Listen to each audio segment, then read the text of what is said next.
Hey there, happy Saturday. I know I don't usually come on this time, but I did something today that I thought I wanted to share before I go any further with it.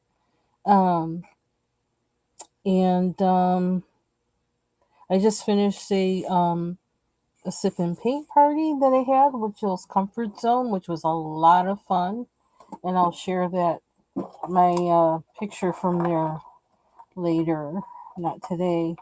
I'll probably maybe do a short of it or something tomorrow. Um, I'm trying to move the little paint things out the way. Um, but I've been working a lot today, like organizing things, doing the deep organizing that I needed to do up here today. And one thing that I did was I pulled out probably the bigger portion of my eyeshadows that I have. That the idea that a bunch of us received from Ivy Pearl Clever Swirl to use eyeshadows in our coloring pages and card making and things like that, which I thought was an excellent idea because I have quite a stash of um, for me of eyeshadows, which I used to wear it regularly, but when I think I probably stopped wearing eyeshadow like I used to um probably around 2013 when when I was diagnosed with glaucoma. I had to start doing the eye drops, and I had like several eye procedures and surgeries between then and 2019, I think. And so like I just like I don't really wear eyeshadow that much anymore, and I just don't. So I need somewhere to use my eyeshadows. Okay, this is my stash. The part this is probably, well, it's the oldest part of my stash. I may have some somewhere else, but I think I put most of them in this tin, which all of a sudden now I can't open. Okay, here we go. I got it open. All these eyeshadows, which is kind of fun. This was one of my favorites, Ultima 2, which I don't even know if that brand is even around anymore. But I loved this eyeshadow because it's like iridescent. And I think like if you use this one, it makes these even more iridescent. And I want to try that out on a coloring page and see if that happens. But I'm trying to remember how did that work again, and I think that's how it worked. You would put this down first, put these on top, one of these, or all of these, and it would make it more iridescent. So it kind of gave you a day look and a night look. I loved this eyeshadow, and it was really good quality. And as you can see, like even though I used it quite a bit, there's still a lot in here. Um, this one and like some that's a piece of the applicator that's in there. There's something I noticed. These are so old that the applicators are all corroded, like which is really funny and kind of messy. Um, I probably need to just go in and just toss all the applicators. What's in this one? I use this one today too. So today I use this one, and this one, and one more. I think it's this one. I got from that company where you can get like free, um, like you would order pantyhose from them and hosiery and stuff like that, and you would always get these free gifts from them. Yeah, I use this one too. I use this, all these at the top. I use probably this. I don't know. I think this one the most. I don't know. I can't remember exactly. Ooh, that's like kind of sticking to that. Um, yeah. So I use these four. I got more in here. I don't know what half of these things are. There's like a lot of them. So I got a lot of. I can. This one's barely used. Pretty colors. Applicators. Yep. Applicators coming apart. Yeah. So anyway, I got all these. I'm gonna use them in my coloring pages, and these were the four that I used today. And so I want to show you what I use them on. Oh, And this paper is curly because I used, where's that stuff? I used that fixative. Here it is. I need to put the thing back on here too. Spectrafix. It's like odor free, non toxic, all natural. Um, to see if that would keep it on there because when I tested my finger on the can I get it in here right? It was coming off. So onto my thumb when I pressed it to it. So I thought, okay, I need fixative for it. So that's why the paper is curly now. This is like Astro Bright paper. So I did this background and then I did the green, which actually makes me think I must have used. Oh, I used the green from that palette that had like the blue, the shimmery blue, green, and beige in it. So I did this one, and I was able to erase out. Like I just basically did like I tried to avoid some other things on here, like avoid the trees, but I couldn't entirely. So I did erase out some of the tree. I don't know if any of it will erase out after. Let's see. Yep, it will. Okay. Um, I don't know if I wanted to do that though. I'm gonna see how this works with Ooh, that came off on my finger. How much will come off now? Ooh, it's still coming off on my finger. Might need to spray it again.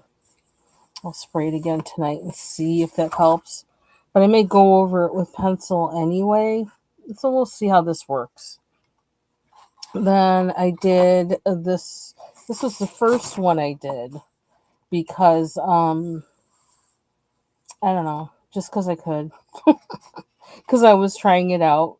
So I did this one before I did that one, and I have Color. I did this with Color colored pencils, and then I just went over like the sand with the one of the beiges, a couple of the beiges that I have in there, um to see if it would, how it would look and how it would work. I used my new um applicators for them. um I use this set by what's the name of the company again? Swabits. And so I use like one of these, and then I use one of these really small ones here. These were really effective. I liked using these better than using these, to be honest. Um, I still have to see if these are like washable and like how well they stand up to being rinsed off. I haven't tried that out yet. But let me see. What finger do I have here? Okay. Kind of hard to tell because it's a beige. But I feel like that's not coming. Maybe it's coming off a little bit. I don't know. But that also has pencil down on there already. So it might be adhering to the waxiness of the pencil in addition to using the Spectrafix. I don't know. But so that's something I've been playing with. Um, and I think I started using the eyeshadow on here because I've been stuck as far as color. I don't know where to go from here, what other color to put on here. And then since I found my eyeshadow stash, I thought, well, let's try that. So that's what I did. Still stuck on this. I don't know what to do. But I kind of want to work on this one because this is a PDF and I have more of, I can print this again if I do this one and I don't like how it looks. So I gotta decide what pencils I want to use, and it's kind of small. Debating. I'm kind of enjoying using my Color pencils lately. And I suppose I don't mind if I sharpen those too much because they, I can always get more if I needed to, I guess. Oh, I have some pencils I put in the pocket, and I'm not sure if I want to. Oh, I had a lot of fun at the sip and paint. Oh, excuse me. We were laughing and laughing and laughing. I don't think I can fit that there. It's not fit there now. I haven't really cleaned up from the sip and paint, so. Uh-oh, did you hear something fall? Maybe, maybe not. Okay, I guess we're gonna have to keep that there. Okay, so let's see. See if some people's in the chat. Hey, Jill. Okay, let me do the overlay so I can see what's going on.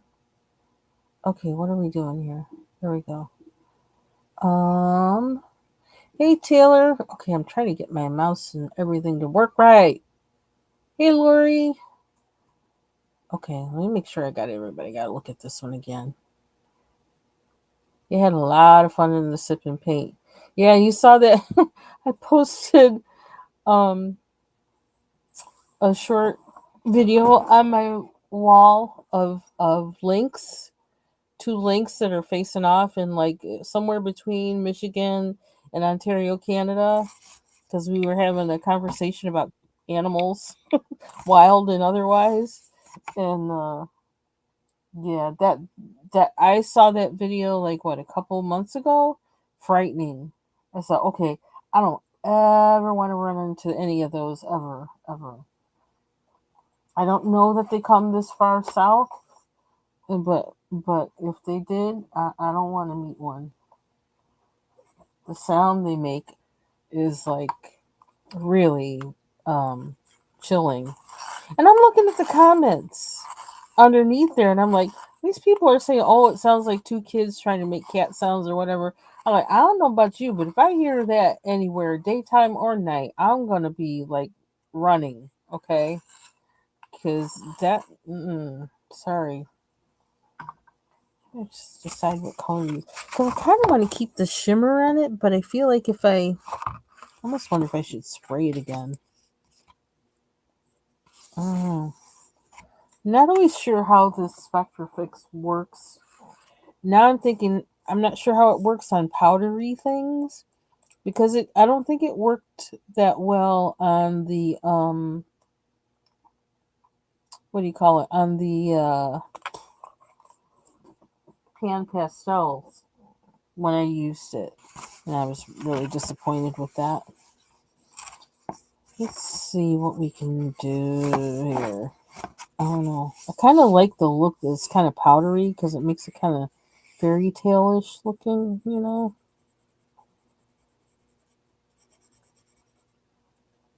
Okay, can I see that? What the heck is under there? Oops. Okay, well, that didn't want to stay, did it? Let's try that again. It's called Spectrafix, and it's like a workable fixative that doesn't smell like the aerosol ones do, that really like make your, you have to ventilate and all that other kind of stuff to use it. And it doesn't really have any scent at all, which is what's nice about it. But I'm not sure about how it works on certain papers and things. And man, this pencil doesn't want to sharpen.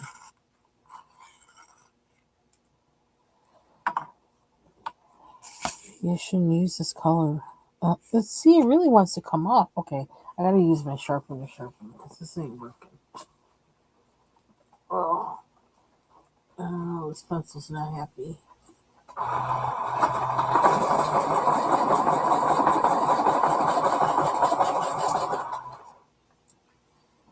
hope that helps it. I kind of don't want to color over it, but I think I kind of have to. I guess we're going to do it.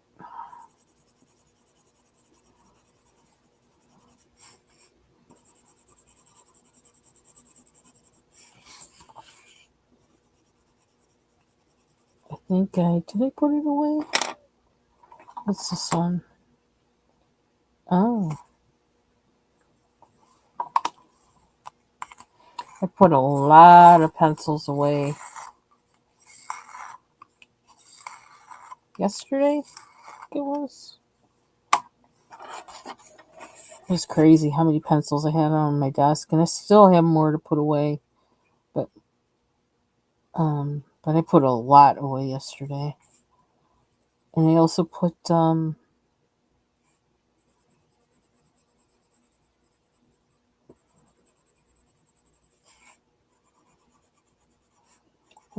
my 150 set of the Derwent Chromaflows away in their case. So they're all put away, and I was able to fit the 72s in there as well. Because the case has some like spots that fit like triple. They're extra wide, so I could like actually. It's kind of a different blue, but we'll work with it. I just don't want this. I don't want the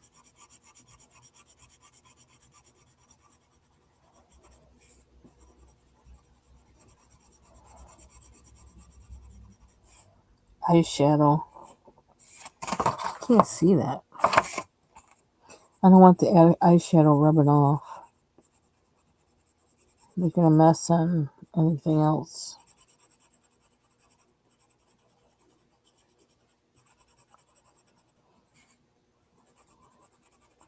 So today I was doing a lot of organizing, and I just realized I left books on the bed. Oops.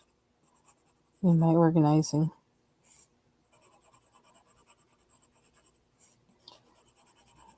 Yeah, I have tons of things organized. I've got to get rid of books off of my bookshelf that I no longer need.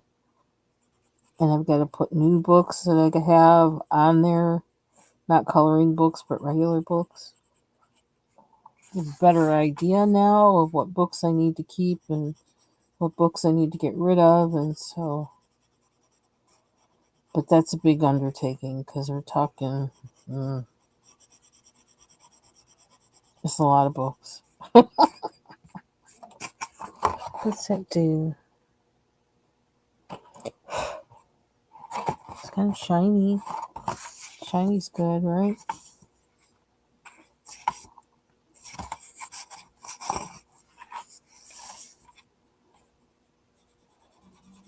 I kind of wish I could keep that shadowy look, but I guess we can bring it out later.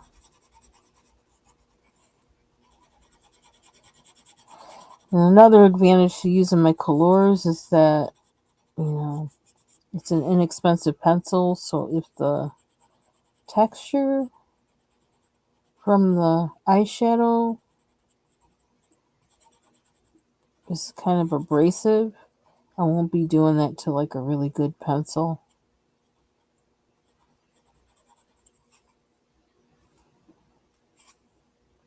Oops, there's a whole spot I missed. Oh.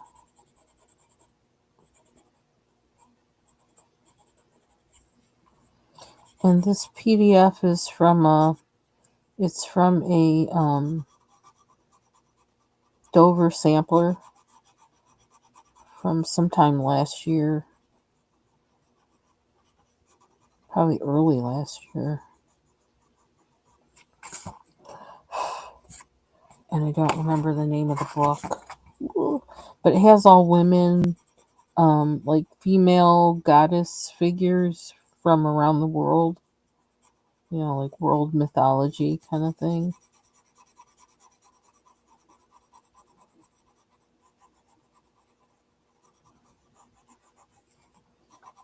Probably have the names, have it saved under the name of the book on my computer, but I don't feel like going to searching for it at the moment. My life is like searching on my computer for things, and I just don't know. It's my time off. I ain't doing it.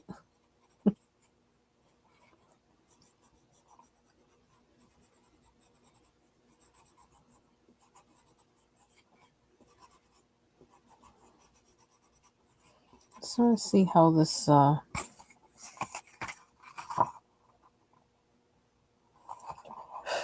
know you're not supposed to blow, but you know me. I'm gonna do what I'm gonna do.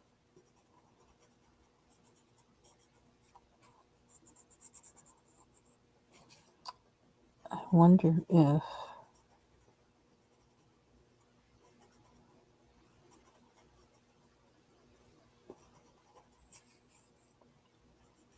Wonder if the pencil pigment would blend in with the eyeshadow pigment. I wonder if that's a thing.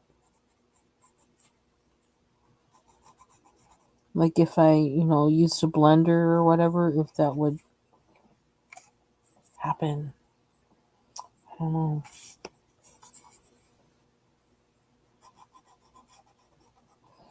So this is Danu, Celtic Mother Goddess. Okay.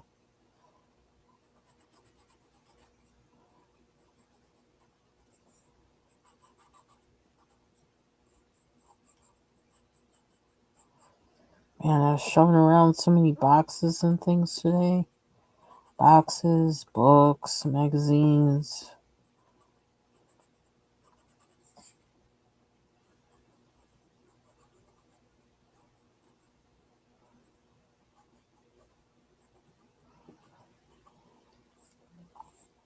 Boy, that's so tiny. Need to put my glasses on, but I don't remember where I put them. Need to put my glasses. Are they on here? Let me see them. I'm gonna fake it.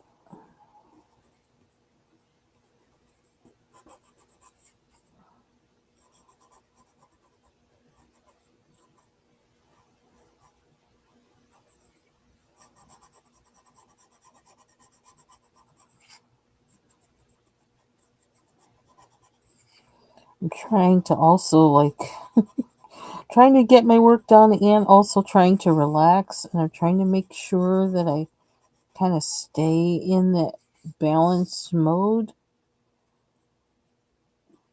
for the summer, because I have a habit of just doing too much, and I work and I work and I work and I work and I work and I work and I work.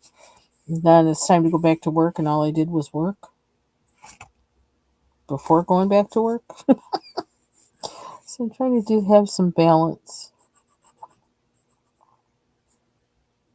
And I also have I always have a list of things I want to study during break and writing that I want to do and things like that.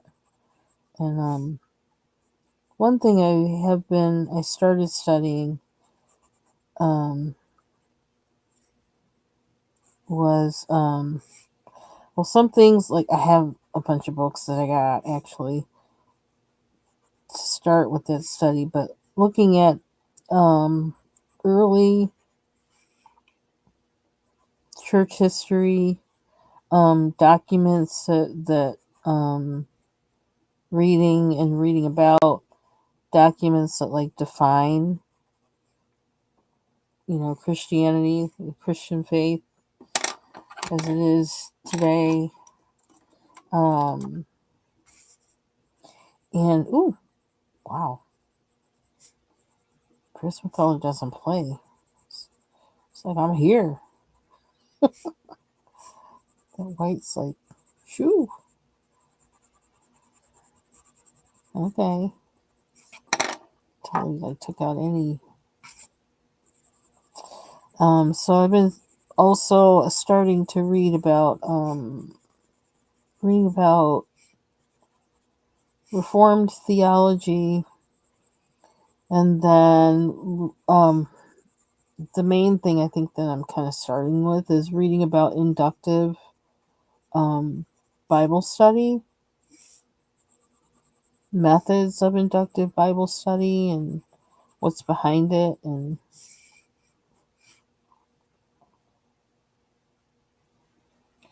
because I'm doing a lot of rethinking. Hey, foot soldier. I'm doing a lot of rethinking of kind of had some foundational things in my faith upended um, recently. But also the upending was actually confirmation of things that I'd always seen in my in churches that I had been a part of or attended in my like early adult years. And it's kind of confirming things that I felt, but I wasn't smart enough to like I didn't have the words or learning or whatever to be able to say um, intellectually that that's what was going on. But now we have evidence all around us today with our politics and stuff that was going on. That the root is there's something at the root that ain't right. And I think I mentioned this before that one thing that really um made me aware, it was like the beginning of making me aware, okay, something's not right here, was when I saw was during apartheid, when apartheid was, with the days of Nelson Mandela and the fight against apartheid in South Africa, and how I was watching how um a lot of prominent evangelicals, and one in particular, who had quite a platform, that the only thing they could rail against were the rebels, the methods of rebels who were a rebel group against apartheid, and some practice that they had um, in dealing with people who weren't, African people who were not down with the cause of getting rid of apartheid. They saw them as colluding or whatever with white South Africans.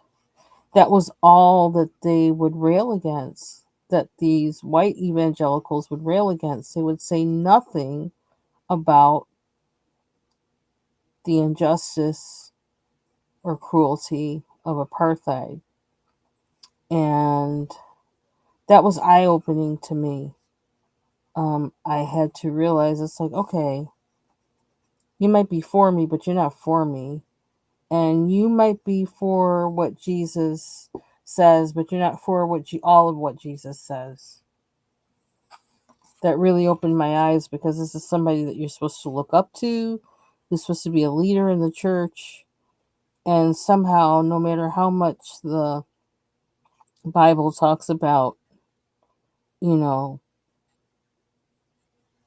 and rails against injustice, this leader in the American Christian Church was more concerned about the practices of the rebel group rather than the reasons the rebel group even existed, had to exist, to rebel against injustice. So that told me there that there's something at the root of American Christianity that isn't right. And how I got there, why I'm talking about this now, I don't know. But so I know why I'm talking about it, because I'm talking about some of the things I'm studying, because I want to I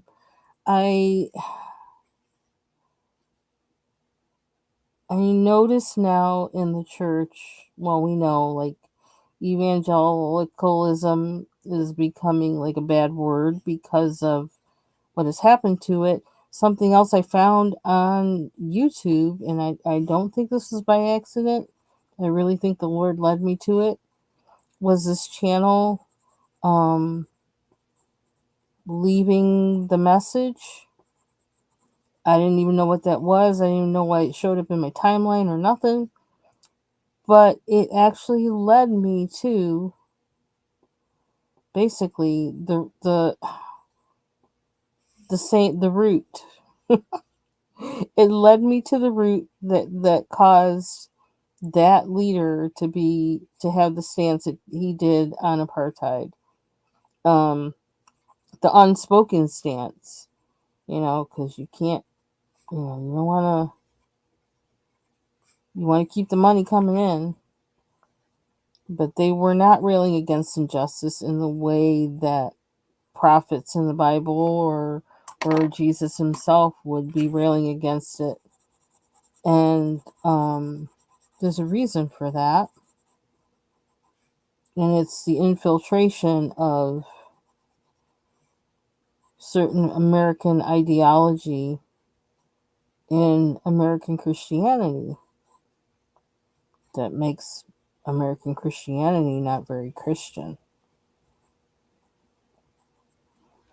So my mother always used to say, get to the root. You got to get to the root of the problem. You got to get to the root. And it's always in my head all the time because she used to say it so much. And so I guess that's why I'm studying inductive Bible study, because I feel like so much now I look around and I feel like so much of Christianity is corrupt in this country because it's corrupted by that root. What's at the root?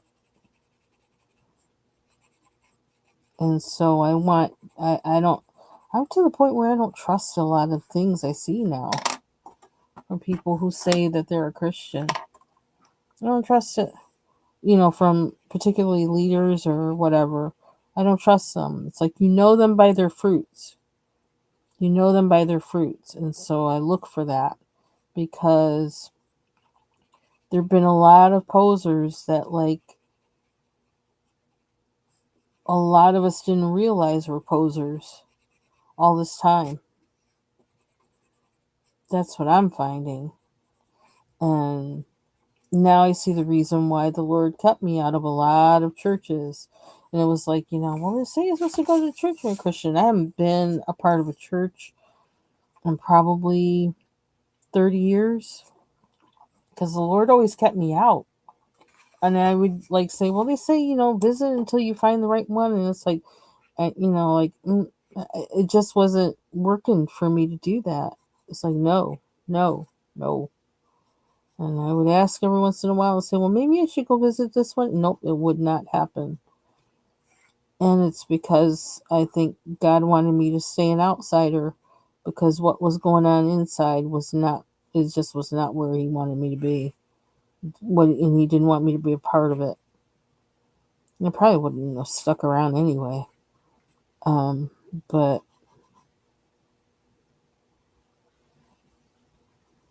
and I feel like all of that, the root is being dealt with now. It's being dealt with. And I just feel like saying to people, don't worry. The root is being dealt with. It's being dealt with. It's been a long time. From watching that channel, Leaving the Message, I see how much a certain ideology and a certain way of thinking has infiltrated. I don't even see it infiltrated the church way back.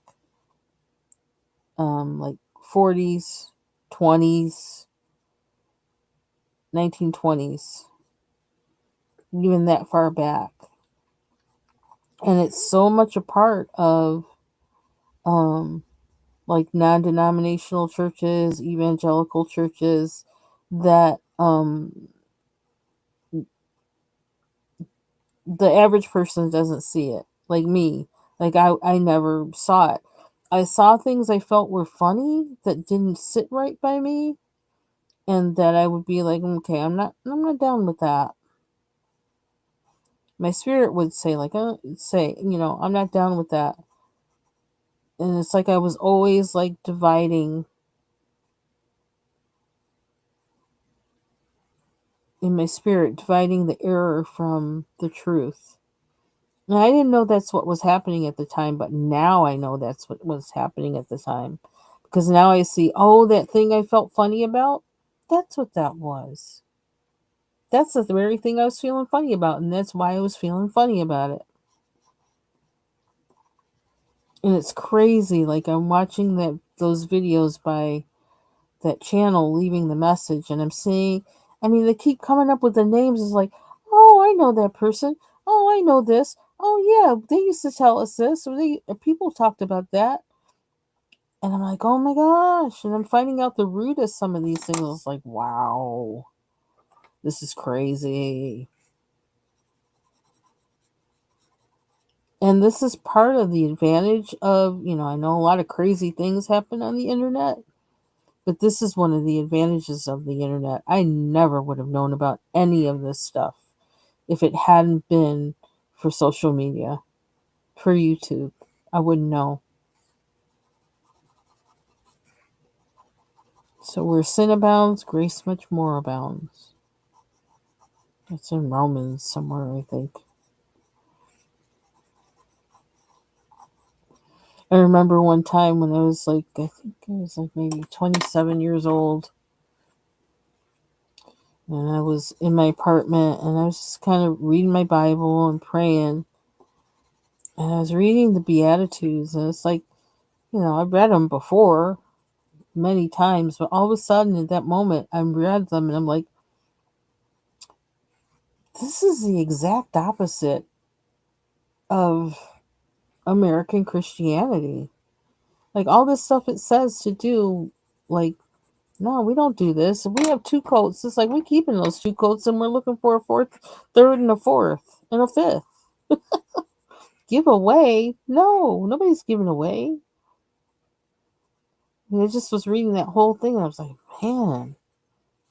And I just said, like, after I read it and I'm telling the Lord, I says, something's wrong. I remember saying it just like that. It's like, something's wrong with American Christianity. And I had nowhere to go from there because there was nobody to tell or nothing. But I remember that moment and I said, like, this, I mean, we're so not this that I don't even know what to say. We're just not this. And I just kind of moved on living my life, but now it's kind of like, okay, I think the Lord's been dealing with it all along, and now we're at critical mass. And you've got all these scandals.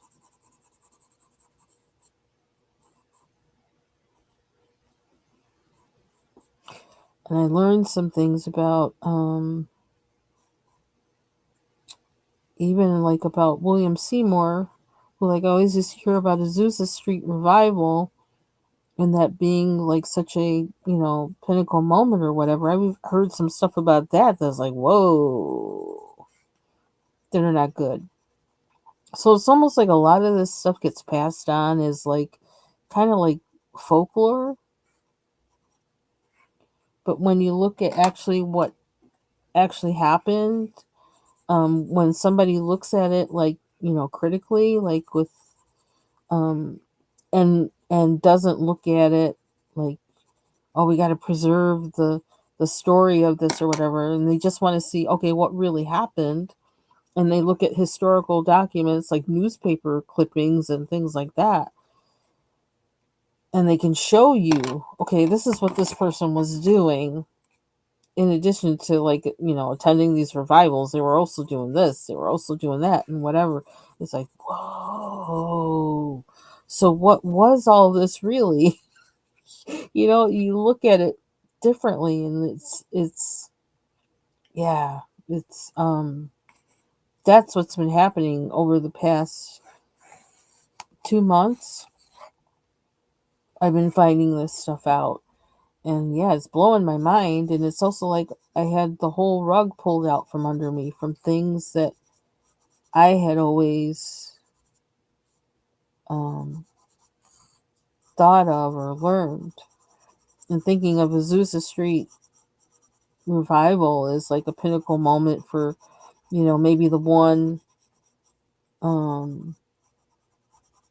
hard point in there being, was it Parnham or whatever? One of those guys, maybe not Parnham, the John guy, um, not wanting to go to the meetings because he'd have to sit next to blacks and Chinese and Native Americans. So he's like, no, I can't do that. Whereas Parnham was like, yeah, this is where the Spirit of the Lord is. We need to be there and we need to stand together. Well, that was a positive thing, but then there was also more going on with that too. Finding out also that Kojic, Church of God in Christ, came out of that and came out of like a split, because over race, basically, that whites didn't want to be. There was that whole, race thing, not really wanting whites and blacks to worship together, so they split off into their own movements, their own denominations. But okay, and I'm just rambling on. I guess I'm detoxing from everything I've learned over the past few months, like, quite surprisingly. The person that a lot of these present day mega churches, excuse me,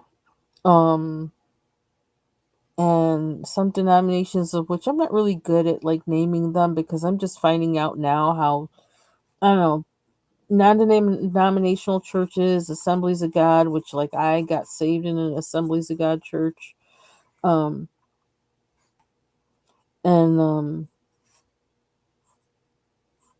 others are influenced by this one man who actually, a lot of the practices and things that happen come from this one man who actually was like a hot mess, a hot mess. He associated with, and I don't know if he actually was a part of but he definitely associated with the KKK. He he possibly was, well, he definitely, it seems like he was involved in homosexual practices, or people close to him were, while railing against homosexuality. Okay, therein is the real problem to me. That hypocrisy, like really railing against homosexuality, but then you know, possibly are homosexual.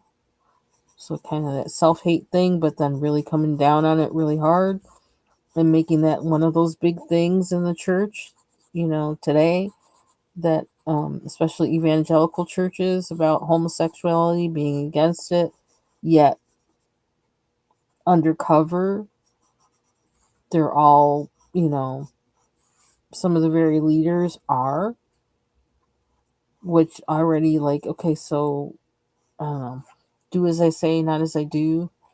That doesn't fly with Jesus. I'm sorry. That's also not being honest about, um it's not being honest about what homosexuality is about. And to hate, that's where the hate comes from. The hate against LGBT people comes from self-hate.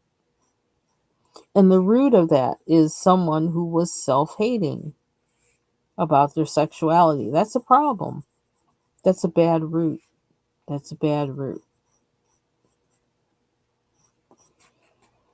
There's so many things out of there that's a bad root. It's got a racist root, all the cavorting with the KKK.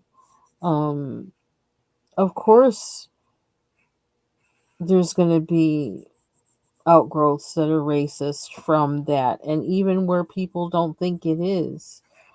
Like there were some churches that I attended that they were like, well, why aren't there more black people in the church? And it's like, well, honestly, some of the things you say, the way you say them, there aren't going to be any people of color in your church because they're offensive to people of color. And it's not like they were, using the N word or anything like that, but it was very insensitive to what people of color experience every day. It was dismissing it. It was minimizing it. And I can't really quite give an example because I can't think of one, but um, basically that whole is almost like being colorblind. Okay, like we're just colorblind. It was like, well, no. It's like I happened to hear somebody say today that no, all our colors are beautiful. They are what they are. Okay, besides the fact that race is a construct of human beings, it's not anything God made up. But anyway, um, so you don't negate my race. It's a part of who I am on this earth as a human being. And they're dismissive. Those churches are very dismissive of that difference in a way that says, well, I'm going to dismiss the difference because the difference is bad. Your difference is bad, so I'm going to dismiss it. And then I love you because, like, I'm just dismissing who you are. Well, that's not love. If you don't love me as I am, then you don't love me. And I think that's the sense underneath what people of color would feel when they went to a lot of these churches is that you are dismissing me. And so I can't feel comfortable in your church. So I'm going to go to a church that's predominantly black, that's predominantly Latino, or whatever, because you don't even really see me. Because for you to see me, you really hate me. But you can't say you hate me because you have to say you love me because that's what the faith says. That makes any sense. But that's kind of how deeply embedded the racism is in the American church. If you are a Christian and you can't see that it was wrong for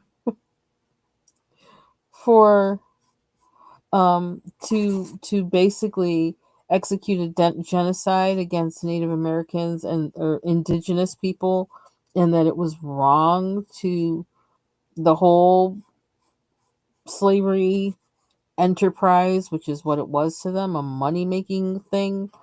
If you can't see that that's wrong and see that 400 years of that was really detrimental to a whole race of people, and that doesn't get wiped away just by 50, I don't know, however many years of work um, that is experiencing constant opposition, then you're a part of the problem. And the American church is a part of the problem.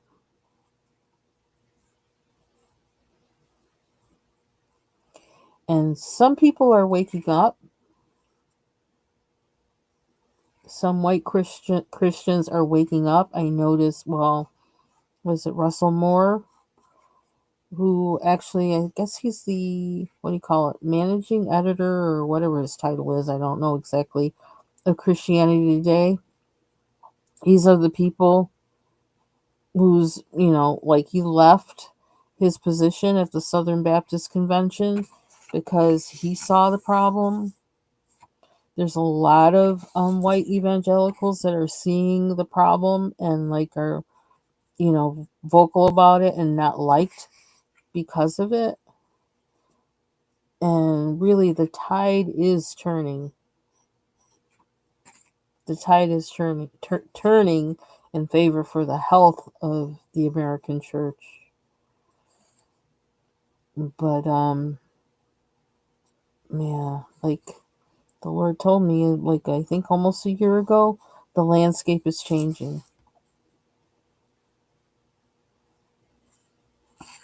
And there's some people who think that they're Christians because they do and believe what the church that they go to says. And I'm thinking a good amount of them haven't even cracked open a Bible. So they're basically following their leader, following that church or denomination or leader's tenets, and not following Christ, which nullifies them really being a Christian. And I think we're at the point where we're getting close to the point. Well, it's happening already. All these exposures and things are because the wheat from the tares. We're getting that separation of the wheat from the tares. And it's only going to increase. It's going to increase.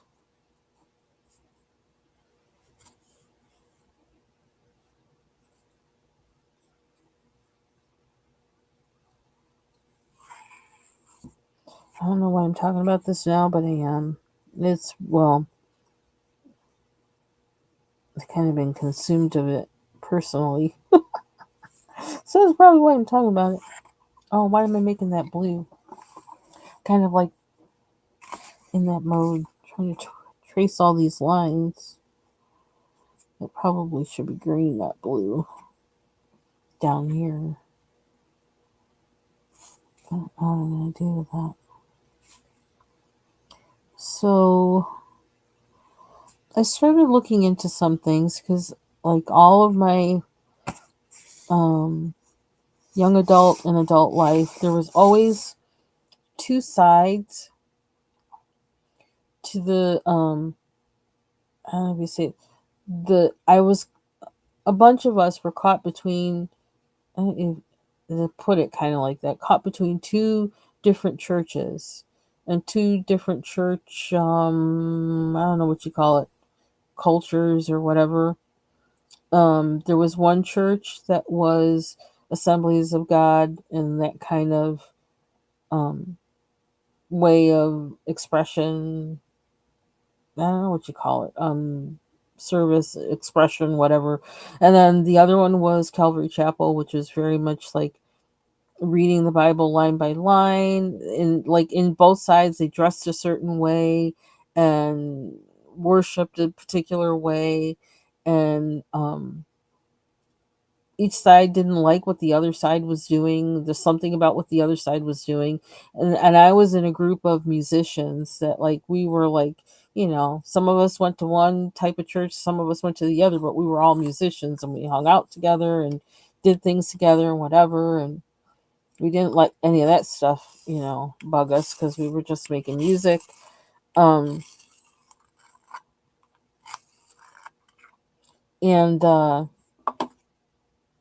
they both actually come from this same root that I've been talking about. This one guy and his influence on the church, the Christian church in America. Um, so it's kind of interesting. Both of them come from that same thing.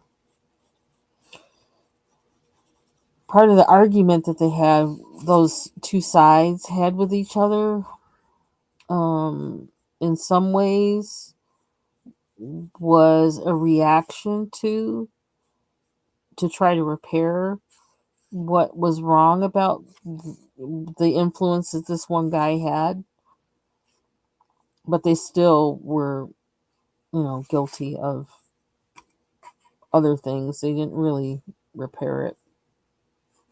I don't know. It's really like a weird way to say it. I have to write it, but actually, if you want to, I don't even know.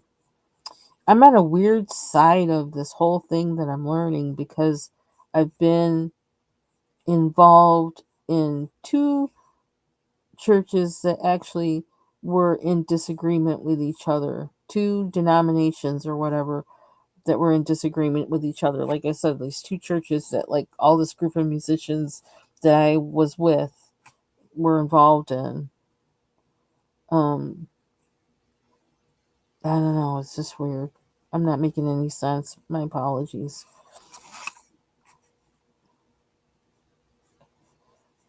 But a lot of things are coming together for me now, and I'm understanding why I felt the way I did when I went to certain churches, what it was about it that felt just didn't feel right to me, and why I had to separate myself from them.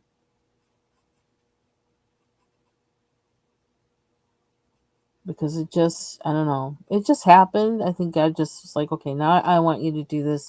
And I stopped going, but I think there was more in there than that I didn't know at the time. And I found out some things about this one organization that I actually had wanted to join when I graduated from high school, and that I've always had heard about. And a lot of people that I know, like good ministries that are well meaning and whatever, promoted, and I am hearing about people who really, like, their chapter or whatever of that organization was very abusive to the young people that were in it. I'm thinking, God, I dodged a bullet.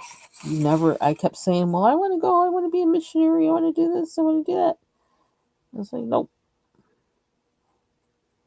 And now I see I dodged a bullet. Well, God just didn't let me go there. It's like, nope, not leading you to go there. Nope.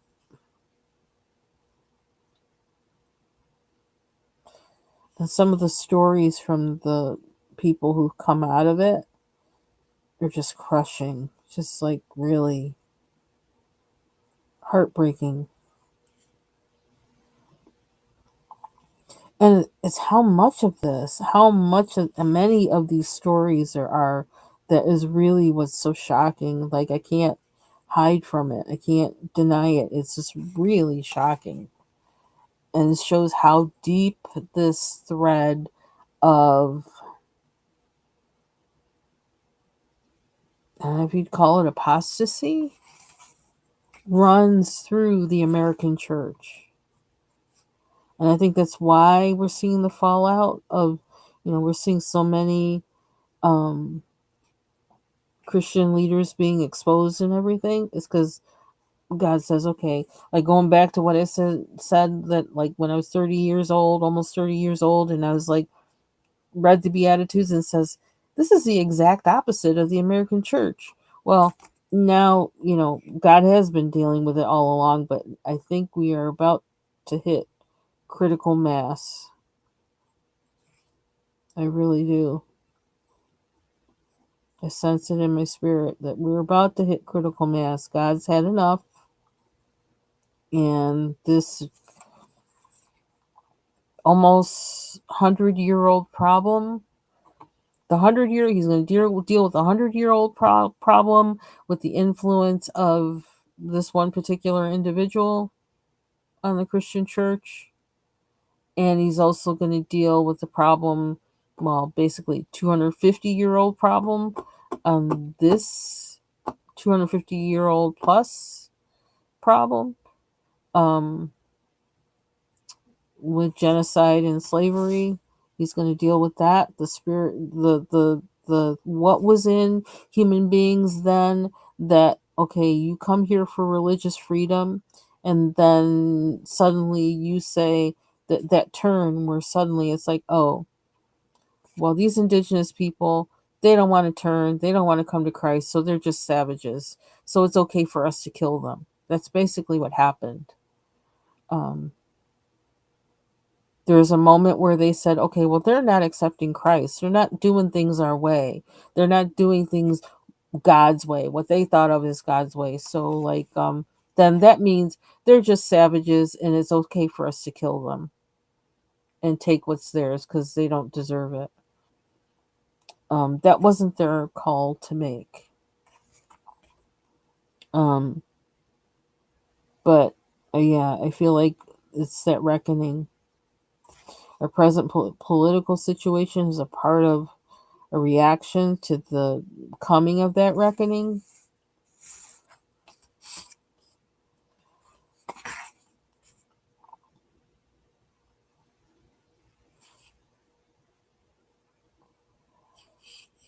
there's just so much going on.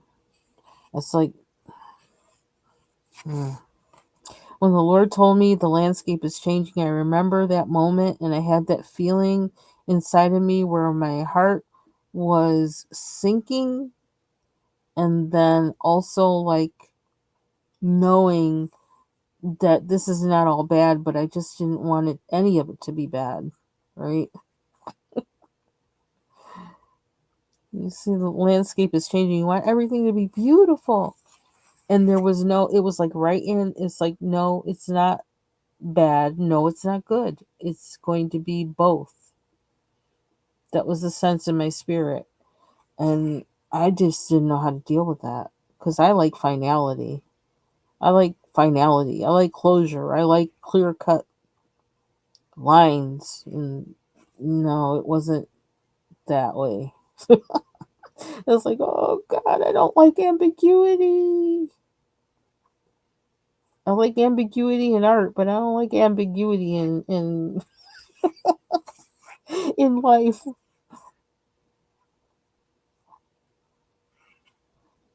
And that's where the trusting him comes in.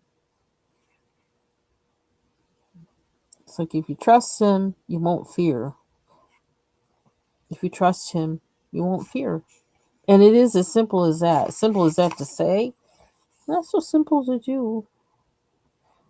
But then again, it is simple to do. It's a matter of, you know, what you have to do that.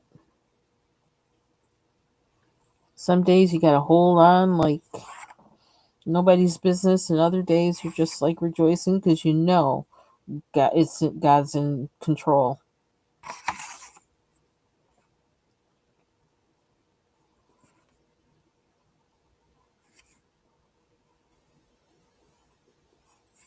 So one day I'm like just grieving over the things that are happening. And then the next day I'm like, okay, but God's got this. And he knows that oh, man. Just thinking of something I read today that like that should not happen to anyone. I can't even. I want to say it, but I don't want to say it because I don't want to bring anybody down.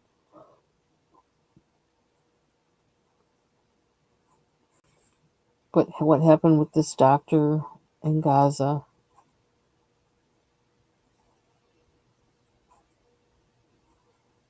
Just heartbreaking. And you say, why, God? Why? But then I have to understand my limitations are not God's limitations. And I just pray. Pray and keep praying. Okay, what am I doing here? Do I know? I don't know. I don't know. I feel like I still want that color in there, but I don't know how to keep it there. And it's kind of coming off on my fingers. I need to spray again, maybe. Could try. Might have to break out with the heavy duty fixative, the real stinky one tomorrow. If the sun is shining, go spray it outside. Let's just make sure we got all the limbs. Yeah, so my thing has been studying. I started studying inductive Bible study. Where's my book? I can show you my book. And I already like some of what it's saying because it involves critical thinking. Oh, I can't get it. There's stuff sitting on top of it right now. I don't want a disaster. Um, and I've been because like when I was a little kid, I grew up in a Presbyterian church actually. And I guess it's kind of a part of Reformed theology, is what it's called, which is different from, and it's mainline um, Protestant denomination as opposed to you know, um, all these kind of new ones that came out in the United States, basically since the maybe 1920s. Um, and so become, I guess I've become more interested in Reformed theology because it tends to be more level headed than a lot of this other stuff, which all of the weirdness in our political climate right now has come out of. Um, and also because it tends to be more scholarly.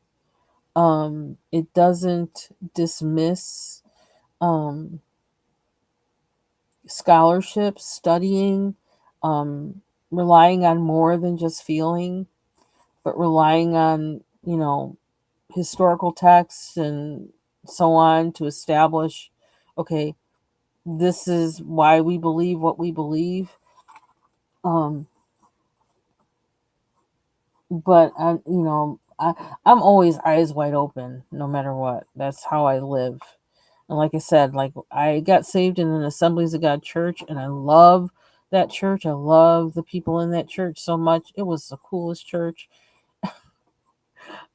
They had, of all people, it had Hawaiians in it, and like I'm in upstate New York, right? So Hawaiians in upstate New York, yeah, had Hawaiians. It was predominantly Italian. Had Hawaiians, had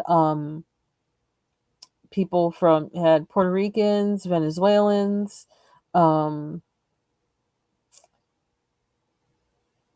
and all kinds of people. It was a really cool church. And I remember when the pastor said, I was like, 16 years old, and I was always sitting right in the front row. And I know they must have thought she's obsessed. Well, I don't think they thought that actually, but he talked about the wise Bereans who like searched the scripture to see if what Paul was saying or whoever was saying, is see if what the words he was saying were true. And so he had like a sermon that was about that, and it made me so happy because it meant that it's okay for me to keep asking questions, to always ask questions, because I since I was a little kid I've always asked why, driving everybody crazy with that. um why did I say that? I can't remember, because I'm looking for a color in here. Okay, I don't know where I'm going with this. I'm just doing this. See, I don't want that. You know what I want? I want the Prismacolor dark green, but I don't want to get out Prismacolor pencils. Not right now. Are they that far? Where are they? My room is in flux. I'm moving stuff around. I know I have. Well, okay, I can use this one. I can use this one. This might be green too. So I'm not ready to go to bed now. Uh,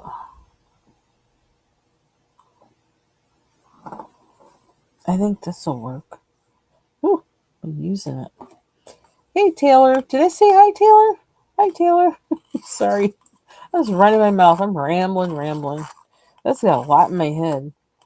Now that I finally don't have to think about school stuff, it's like I'm free. So now my brain is just like, let it go. Let it go.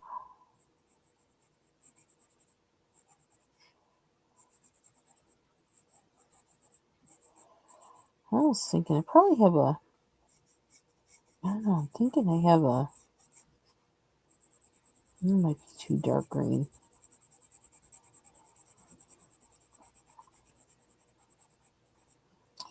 So something else, well, all of this stuff is kind of like connected, but I also been thinking about,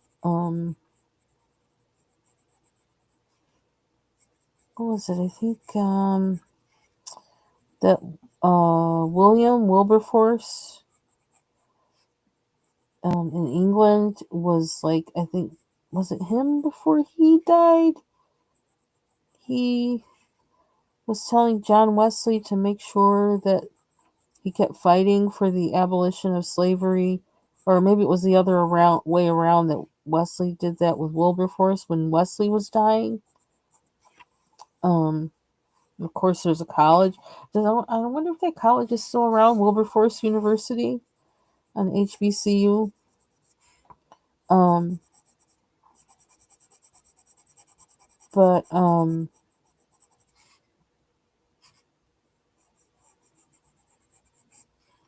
yeah, and he actually was like a part of Reformed theology, basically, because he was a Calvinist, I think.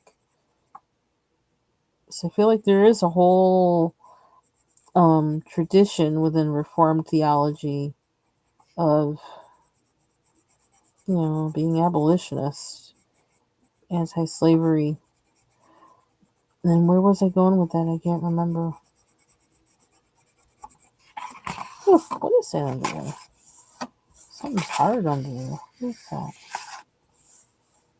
Now I don't feel it when I feel that. I just bought a mat actually for my desk, but I have to totally clean get my organization together that I'm gonna try to put on my desk. Or maybe it's embedded in the paper. That's wild.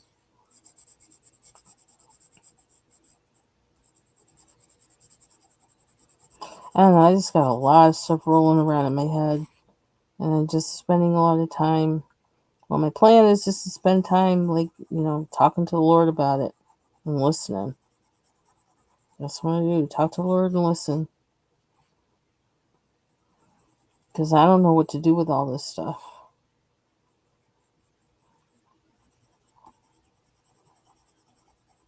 So, studying inductive Bible study. And I was kind of thinking, well, recently, like yesterday, I started studying, like trying to find out, well, what's the difference between inductive Bible study or inductive, I can't remember, and systematic theology, because I had once, a long time ago, from the same dude that was railing against the rebels against apartheid, did a course on systematic theology. But now, because I'm feeling like, okay, well, those roots are corrupt. So it's kind of like I can't totally trust anything that I got from these people. It's not that I distrust everything, but there was good and bad that came out of them. So I was looking up what the difference is between inductive study and systematic theology, because systematic theology, it turns out, is somewhat deductive reasoning. Um, which I need to learn how to explain that better.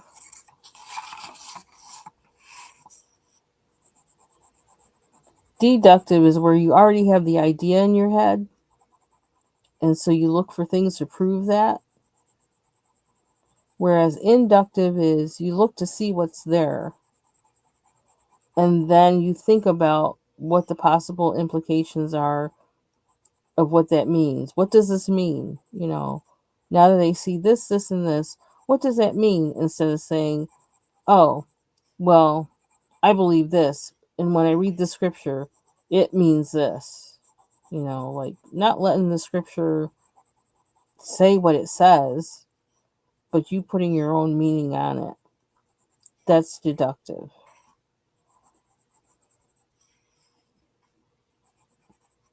And so I wonder about that systematic theology course. How much of it was them trying to put something in my head? I don't like anybody trying to put something in my head against my will. Them's fighting words for me. What I saw today, what I saw where, it's just Gaza. I read in, I have a subscription to The Guardian, And a Gazan doctor, working in the hospital. Um, oh, dear Lord. She found out that all but one of her children died because their bodies were showing up in the hospital. And the one that was alive, of course, also showed up. So she found out while she was working, all her children were killed in a bombing. I just can't even, imagine. Prayers for that woman.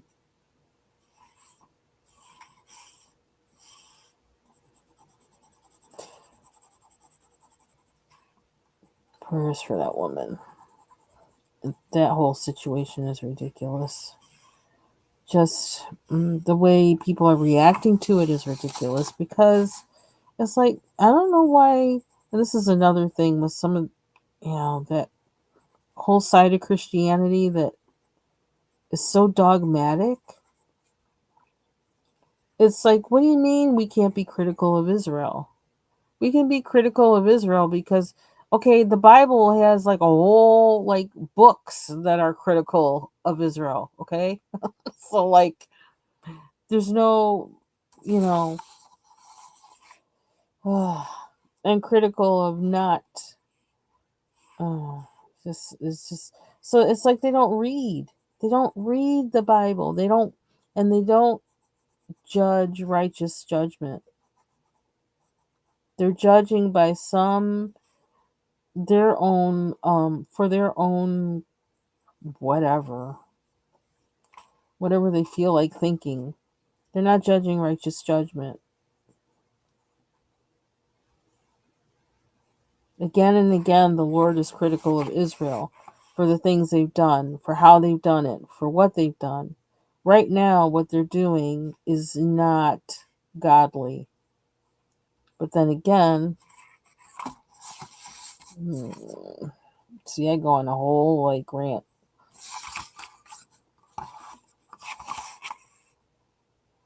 Right now, Israel is not. They're in the land, but they're in the land because human beings established that. And I'm not so sure. I'm not sure of how much God was involved in that. I'm not sure. I've been talking to the Lord about that. Not that He's going to answer me, because it might be none of my business. But a bunch of leaders sitting around a table, dividing up land and establishing a homeland for them is not the same. May not be the same, or well, it's definitely not the same as God doing it, but maybe that's the way that God did it. However, they are, as far as human establishments of nations, they're Israel, and there are people who are Jewish there, but spiritually, there's a lot of people there that are only culturally Jewish and not spiritually. Because if they, yeah, I don't know how to divide that, but, and something that really opened my eyes was I watch, what's her name? Frida Keitel, I think is her last name, who is, she came out of Hasidic Judaism, but she still, lives in Williamsburg, and associates, with the community, and people there and everything. And I learned from her that Hasidic Jews are not Zionists. That's something I never knew before. I don't know anything about Judaism anyway, but Hasidic Jews are not Zionists, meaning that they don't see, or celebrate the establishment of, the nation of Israel as it was done after World War II. Because to them, that is not the spiritual Israel. That is not the Israel that God promised. And I can totally understand that. I totally understand it. And I was surprised to find out that there are Jewish people who felt that way. But it makes sense to me because it's like I'm thinking with all the stuff that's happening in Gaza, I'm like, well, what are the rabbis doing? What are they praying about at the wall? Because this is not good. What's happening is not good. Um, I don't know how they feel about Netanyahu. I'm feeling like I can't see them liking him. But I do hear that a lot of Jews don't like him, but he's their leader and whatever. But I feel like, well, this is the thing. I feel like Netanyahu is adding sin to them, adding more sin to the nation. And that's a bad thing. I think of what's happening now in Gaza, and I don't know, I just feel this real heavy thing with like you're adding on sin for yourselves. It doesn't need to be. And I just was grieved about that. And I don't. And God has to establish your nation. This is not God bombing out, gutting out Gaza is not God establishing your nation. Let him do it, but you can't let him do it if you're not trusting him. I don't know. I'm just saying all kinds of weird things. Hi, Havish the Gamer Boy. Welcome. I don't know.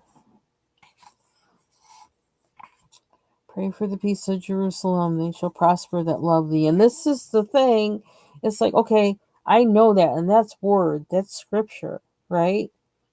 And that does not mean saying that everything that Israel does is right. That's ridiculous. You have a child. Everything your child does isn't right. You're going to tell them when they do something wrong. And this is weirdness, super stupid, dogmatic weirdness that these churches with this particular root have.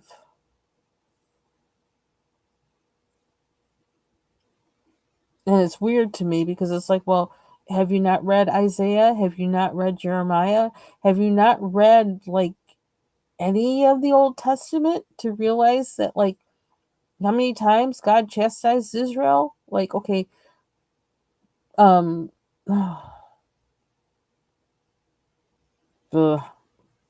Judah and Israel, when they separated, they both went into captivity because they wouldn't listen to God.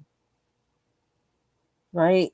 Whole captivity, 70 years for, I don't know if it was 70 years for both of them, but it was 70 years for one of them. All over being disobedient to God.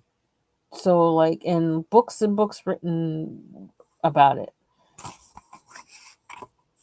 I don't understand. I can't be anywhere where people don't like read critically or read. Read and understand, like read and ask. What you don't know when you read it, ask the Lord and wait for the answer. And if you don't get an answer, that means you need to like just keep waiting. Maybe move on to the next thing, but keep waiting for that one. If he wants you to know, he'll tell you. And if he doesn't tell you, don't make up things. Just wait. It really is that simple. It's hard, but it's simple. I'm just going on and ranting, and I don't know if I'm making any sense to anybody, but oh well. I am getting some coloring done while I do it.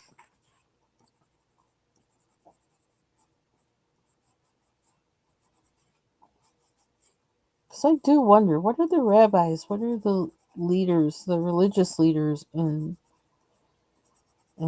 Israel doing now? What are they thinking? I suppose I could Google it, but what's on their minds? Like,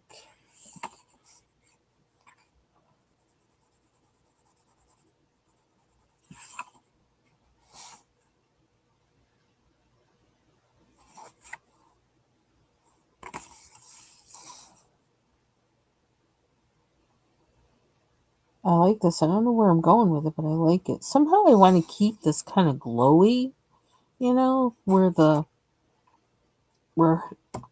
character and the trees in the center of this has some kind of glow to it. I don't know how to achieve that, but that's kind of what I want to do.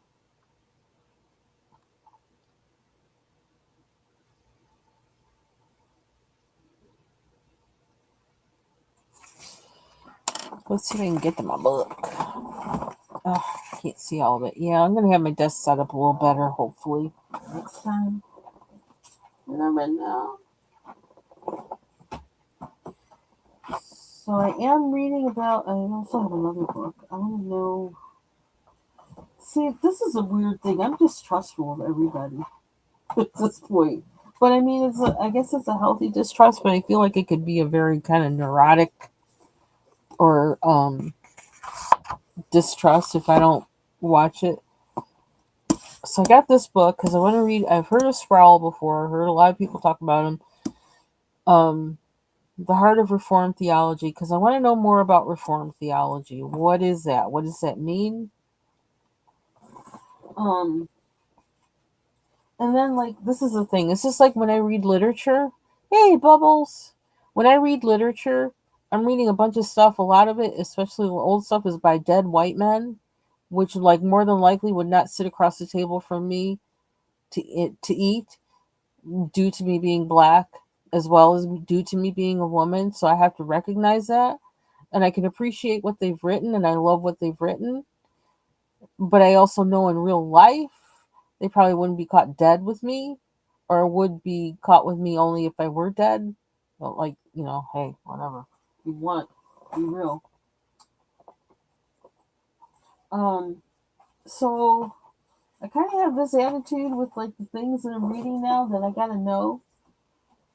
This person might not even like me. They might not even like what I have to say. And so what? I'm going to take the truth, just like I take when I read literature. I'm going to take what is beautiful and what is right and what is speaking to me out of it and what seems truthful. And I'm going to throw the rest out in the trash.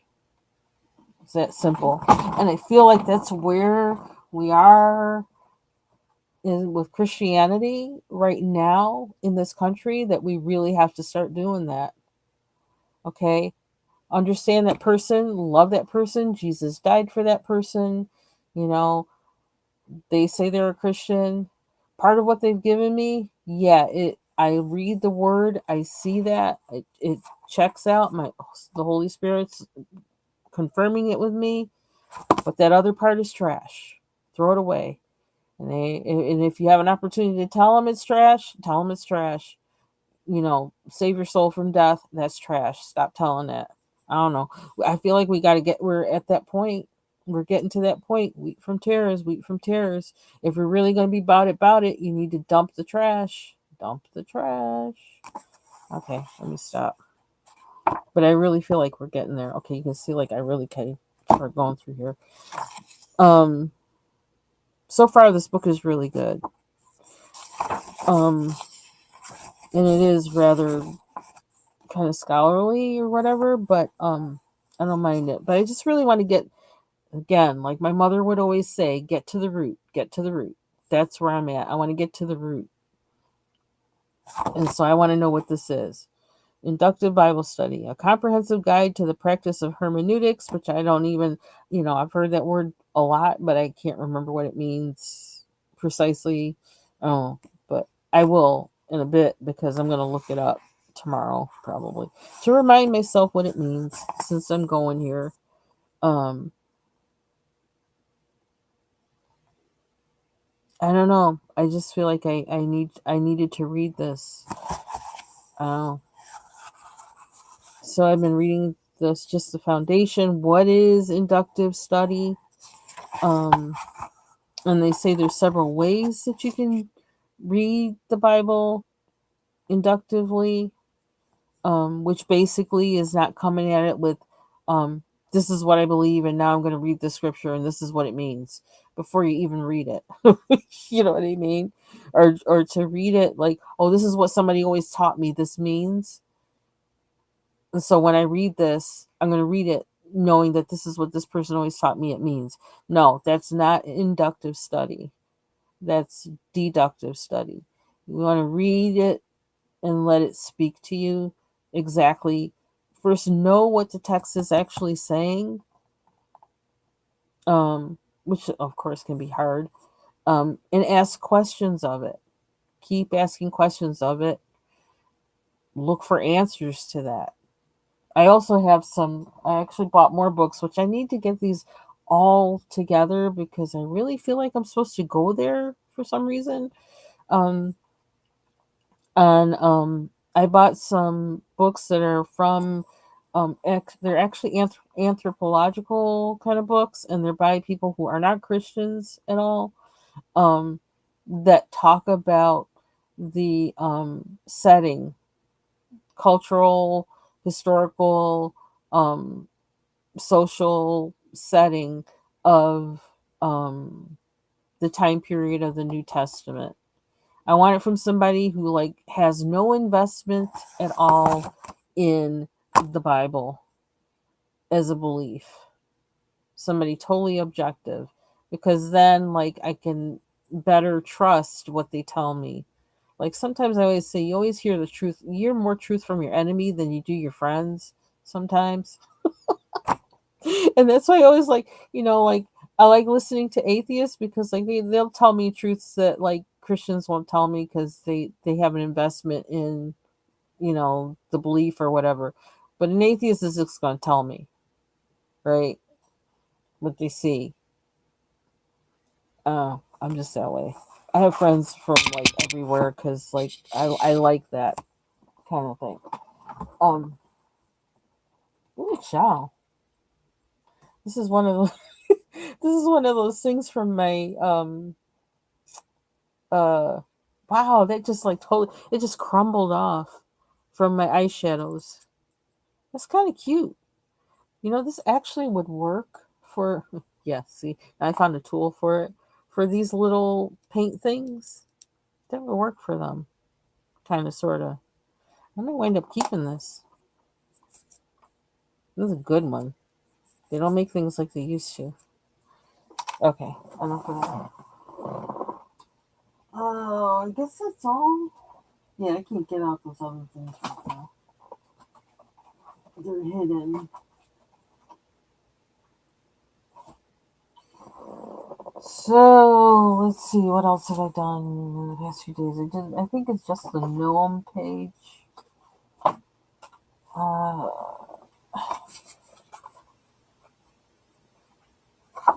yeah, that was it. What time is that? I need to go to bed. I don't know why I don't feel like I'm ready to go to bed yet. That's a problem.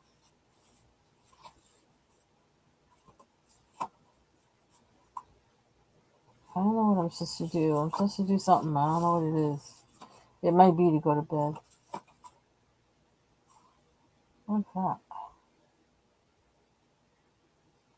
Oh, that's weird. Okay. So yeah. So this is the first book I'm reading other than like I started reading that novel by um The Way Back Home by the same guy who wrote All Is Quiet on the Western Front, which I don't know why I'm reading that book, but I am. I felt led to read it. And the book, the, what do you call it? The prologue really has me like wanting to read more. I guess I did start reading this. Yeah, I'm not so, I don't know. I'm reading it.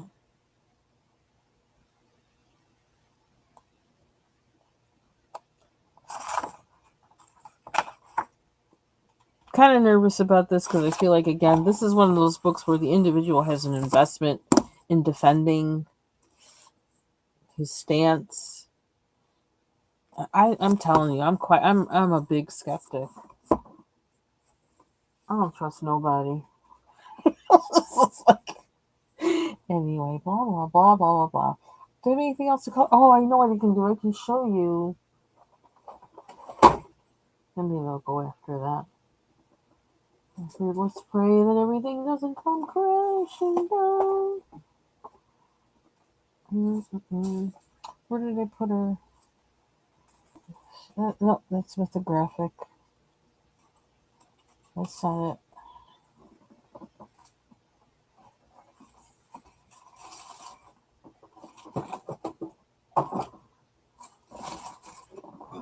Oh, there's the lady with the turban.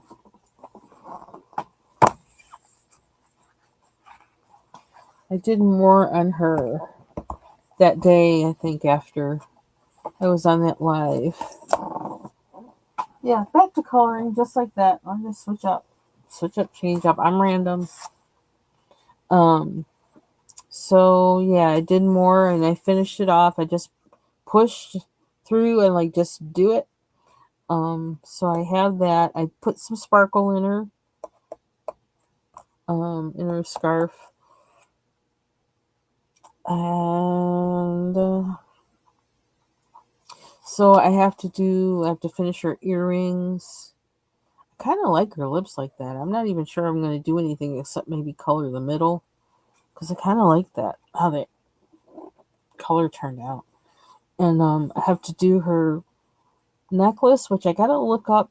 I don't even know what kind of necklace it's called, but I've seen them. They're like I don't know what you call them, neck braces or whatever.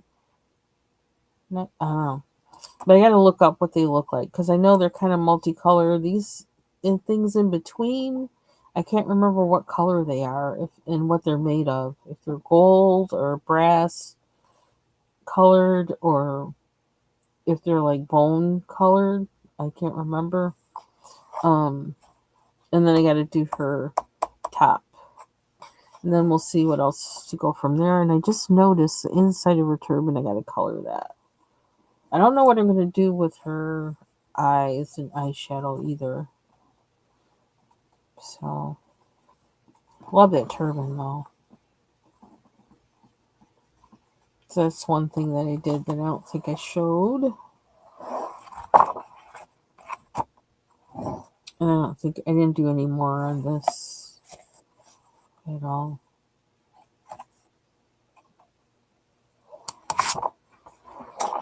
Oh my gosh, I feel like I want to eat something, but it's awfully late. I can't eat now. It's too late to eat. I don't think I did. Oh, I did. I might have done a little more in this too. So I'm winding up with more whips. I don't want more whips. Ooh, crash. Ooh, at least the water didn't fall. That would be bad. I need to dump this water. Got it in my little tray thing. Okay. Yep, got this book. Got it the other day. Don't Worry, Eat Cake. It's so cute. Mary got it hers too. It talks like me, so like I like it. That's what made me want to get it, even though it has words in it. What's that? Okay. This guy. I still have. Oh, that's why that's doing that. Okay. I added another color. I added pink. I was kind of stressing over adding the next color to it, but I added a pink. Outlined it like with red actually. I used one of those Ohuhu water-based markers for this, and then went over it with the red pencil. I think it's just a red pencil. I think. I wound up doing the turtle's wings. If you can get that out. I did those a little bit with the same way I did like I don't know, this weird blue that looks kind of gray, and then the green. I don't know what else I'm going to do after that. I'm not sure.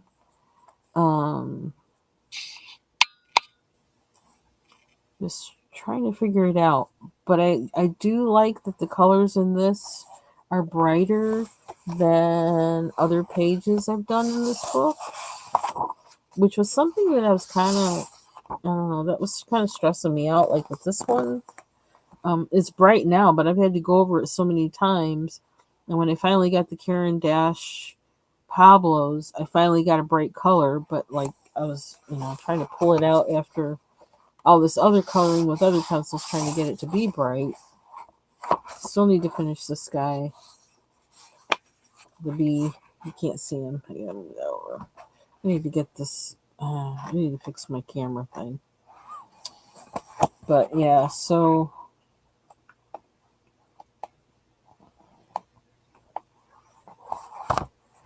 I do like how bright the colors are turning out, and I can't remember what I was using now. Oh, I was using the Derwent ChromaFlows, which is kind of that's convinced me to get that bigger set because smaller diameter, vibrant color.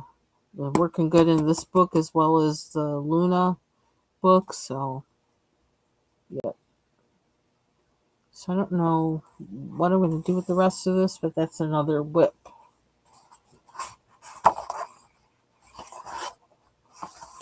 It's an old one. And see how dull these.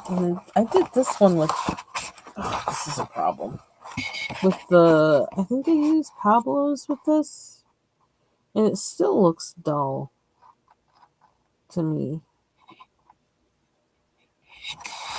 One thing I did with this is I did use those Ohuhu water-based markers in here a lot. It's underneath the pencil. On the turtle, whatever this is, water or lily pads, I don't know. I don't know why these things are divided like this. Maybe they are lily pads. Maybe I need to make them green. Or make underneath the water green. We'll figure that out. Yeah, so I'm finally kind of getting the hang of some things that, people probably already know and do, but I'm slow. So, of using the marker underneath. Oh my gosh, this is hard. Using marker underneath the pencil. I did not have fun, however, doing the marker underneath. I didn't enjoy it. I'll tell you that much. But I like how it looks now. I enjoyed it doing it on the turtles, but I did not enjoy it doing it on the water. Or whatever it is in there. And I think part of that is due to the tip that's on those markers. They're really strange. And they don't allow for precision. And like trying to get like in some of these spots, you need that precision. And it's like if I use the other side, because it's double tipped, if I use the other side, it's too scratchy, and also too much color goes down. But then if I use the brush tip doesn't, I don't know, it's really strange. And it bends, like the tip of it bends in this weird way, so then you'll wind up like with this kind of L shape where you're trying to do a line, where you're trying to just go straight, it'll give you this little side piece. Yeah, so I don't know. I like how it looks, but I didn't enjoy the process of that. But at least that part is over. I don't have to worry about it. Yeah, so another whip.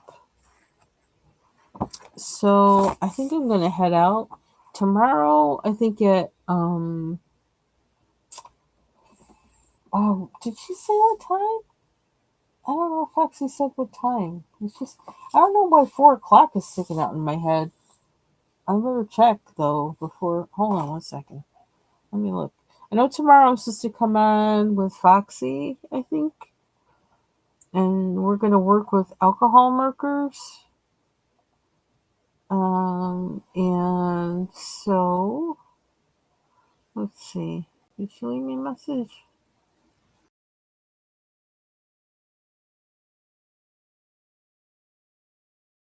For that, for tomorrow, slow. What we got? What we got?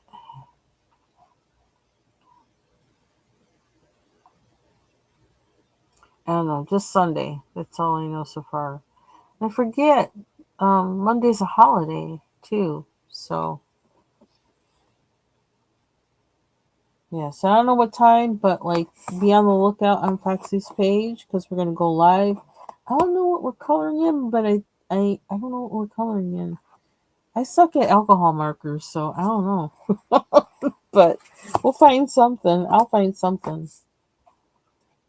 So that's it for me. I'm gonna head out, maybe go to bed. I don't know. I feel kind of wound up now, but I probably need to go to bed. So thanks for joining me. Thanks for enduring my rambling. I feel like I was rambling longer than it's only been like almost 2 hours. I feel like I've been rambling for three. I don't know why. But that's it for me. Y'all have a good night. Bye bye. Oh, why my hand looks so big? That was close. Woo, that's scary. Can't do that no more. Take care, everybody. Good night.